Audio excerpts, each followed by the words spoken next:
And this one is also my personal pick of the week. And I do have a few reasons for that, but the main one is that this is coming from Kids Table Board Games, and I think they just have a great track record for creating games, both from a design perspective as well as the presentation. And not only that, this specific game is actually supposed to be a bit of a sequel to the game Creature Comforts, which is their most popular game. But Creature Comforts is not required to play this game, and even though there are a couple shared elements between them, they do play very differently from each other. Where Creature Comforts was more of a worker placement game, this one is more of a worker movement. And this game also takes place a little bit in the future compared to Creature Comforts, because in Creature Comforts you are preparing for winter, but in this one winter has come and gone, and now you're preparing for the spring festival. And the way that this game works is that players are going to be playing as the children of the village, and you're going to be traveling around the valley to forage resources, to craft party favors to provide at the festival. And these party favors are going to be coming in the form of different objective cards, where if you find the proper resources, then you'll be able to complete that card, and that's going to help you earn victory points. But a really cool thing about these is that each of them will have an additional requirement, and if you're able to fulfill that as well, then you can gain an additional bonus.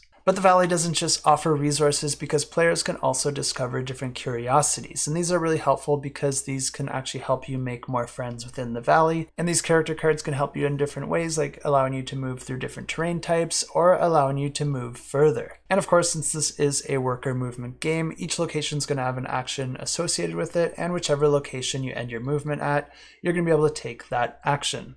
And you may also want to be a little bit picky with the objective cards that you're trying to complete, because each of them do have an icon associated with it, and there's going to be a few randomized festivity cards that are put out at the start of the game, and these are kind of like a shared goal for all the players. And there's going to be a collection of different icons on each of these, and there can be overlap across them. And you'll be able to put a token of your color covering up any of the icons on those festivity cards that you're able to match up by completing the different objectives. And these festivity cards actually have a couple uses in the game. First of all, they're going to gain additional victory points to the players that have the most tokens out on that card by the time that it's completed. But once it is completed, and what that means is once all the icons have a player's token on it, that's going to trigger a special event associated with that festivity that's going to have a positive effect for all the players. And at the end of the game, the player that has the most victory points from completing the different objectives and from having the majority of victory points from those different festivity cards wins the game. And if you want to check this one out or get notified of its launch, I have links to the campaign in the description below.